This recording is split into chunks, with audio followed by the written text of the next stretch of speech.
Just a general chat, Joseph, on the fact that since you've become manager, how are you finding this? Look at those head, you're laughing. How are you finding, after getting me the sack, how are you finding taking over?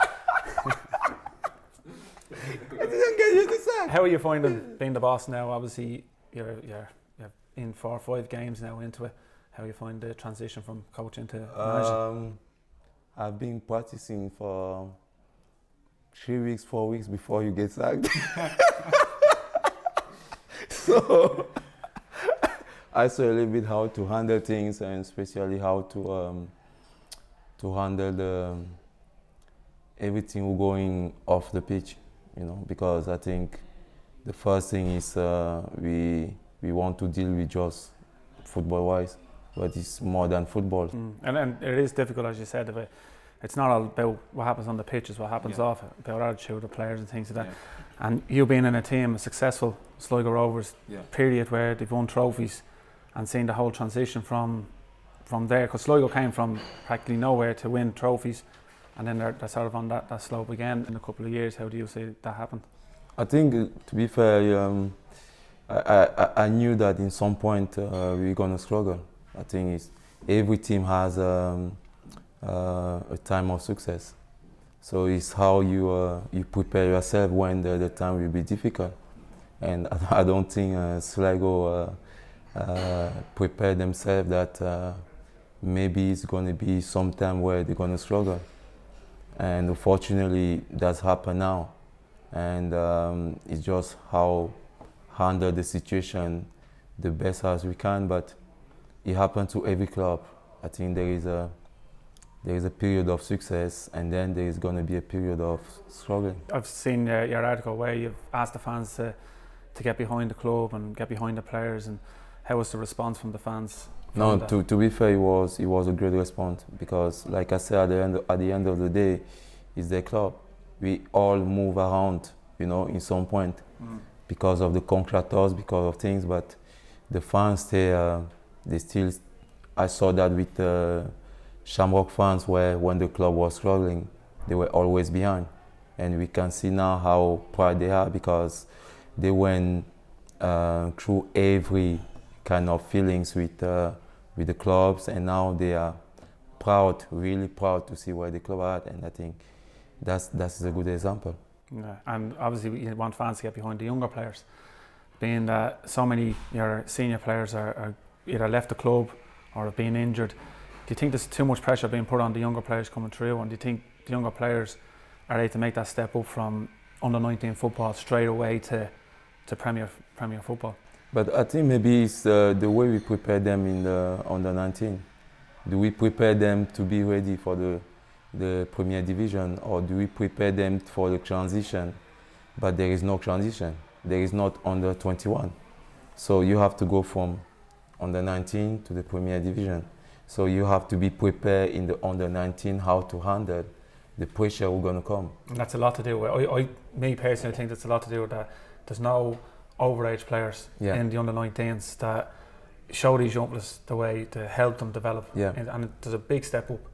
I mean, I've watched the 19s this year, and Bowes under-19s won the league this year, and you will look last week where they only have one player, Stephen Best, playing in the team.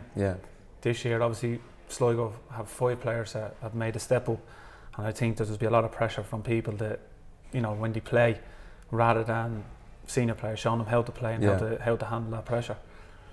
But I think it also comes down to the player themselves. Because you are a young player, the only thing you want is to play football. You don't have to worry about what's going on around.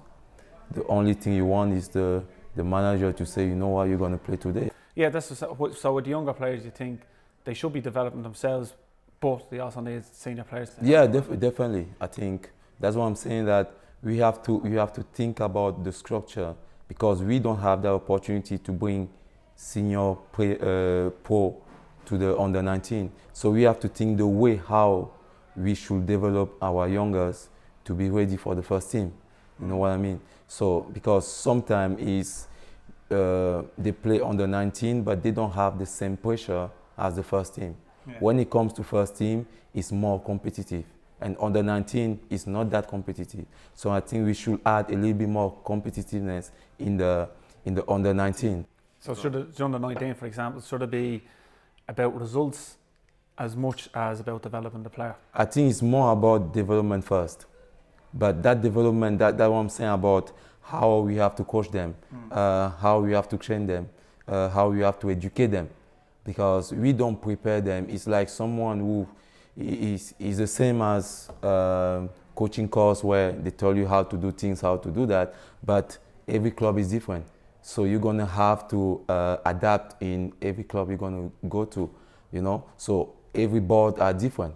So they try to just tell you in general how it's gonna be, but in reality, sometimes it's completely different. So you have to adapt. And I think with our under 19, they don't really know the truth, because what's happening under 19 is too smooth and everything is nice. So they don't know the real what's going on in football. And they have to be in that reality a little bit earlier. We have to prepare them, because I feel that starting under 17, that is where competition has to be introduced slowly and slowly and slowly. You know, before that, I think more about enjoy themselves, know how to play the games. But start under 17, they have to understand that now I'm going to compete a little bit more with my teammate. When it goes to under 19, I'm going to compete every week with my teammate. And we shouldn't base too much on the result, because it's most about when we prepare the team in under 19, most of the team, what they are doing is they prepare for the next game. Instead of preparing the player for the future, they're preparing for the next game. We're going to play against this guy, so we're going to play that way, we're going to play that way. And I don't think it should be like that with under 19. Yeah. You have to prepare the guy for what's going to happen in the future, not on Saturday or his Friday. Performances rather than the performance of the other player that he's making. Yeah, I agree with you. Because of the situation that Sligo's in and where they are in the table, how big and how important are the likes of Richard Brush, Raf Guittaro, Deanie Corcoran, David Cawley now for you? I think it's, the demand is huge, because I put a lot of demand on them, like I saw you doing the same. And I think we take an example about the dressing room. We shouldn't look at what's going on in the dressing room because they are there. So it should be their job to do that, not you to go again look at what's going on there. They have to make sure that everything is healthy in the dressing room. So when the situation now is that the demand going to be a little bit more on themselves. They have to look at themselves. They have to be more criticized on themselves, because if they are not, they cannot help young players. And I think with David Cawley, you see that that he reflects obviously what you want in the dressing room. Yeah. You know, and that's why we made him captain that time. And reflected what I want. I think he'll develop that as years to come, and I think he's a big player. Oh yeah. For Sligo. Oh yeah. The guy, for me, is the best midfield in the country. He can do everything: attack, defense, everything. And his mindset every game, he go for one thing and one thing only, to be the best. And you can see when young players play around him how better they become. Yeah. Just the way he plays, the way he talks. That's what I'm saying. He's so young, yeah. He doesn't. He's not young anymore because of he went in the. He was so many years in the high competition that we forgot how young he is. Yeah. You know. But it's just the way he behaves himself, the way the demand he put himself first, because most of the players they put demand on others, but not on themselves. You know. Yeah. But him, he started with himself. He tried to do the right thing all the time, and he just grabbed everyone and you can see him developing. So I think he will become the best midfielder and dominate and dominate games in years to come. The guy is very humble. He take every criticism. That's something most of the player doesn't take, you know.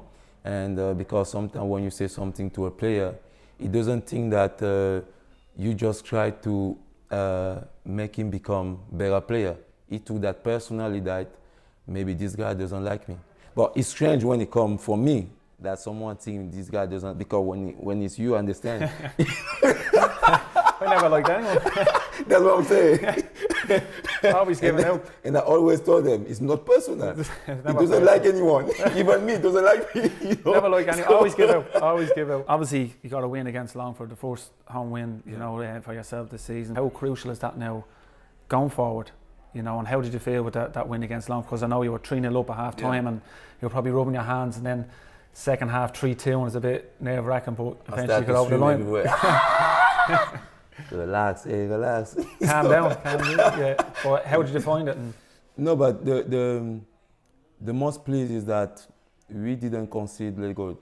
You know, I can tell you what didn't really go well in second half, but we all know that 3-0 for the first time, they were all exciting. And at some point they thought that it's over now. Sorry, relax. So they thought that it's gone now. Everything gonna be fine. We're gonna hold that game. And then we have 3-1. We have 3-2. After 3-2, they start to play again. You know. But the most play that we keep the last goal alive. I know it's gonna be difficult because we still have some doubt all the time. You know, even we are 5-0, it's gonna be always some doubt because of some reason players are not that confident on themselves. We play so many games together, and the only thing it was I want to be the best, you want to be the best. So it was easier for the team to really embrace that because it was not just one player who wants to be the best. But sometimes in the team now you have just one or two players who are going out in the mindset that I want to be the best. But unfortunately you have 8 others who didn't have the same mindset. And can you give that to players?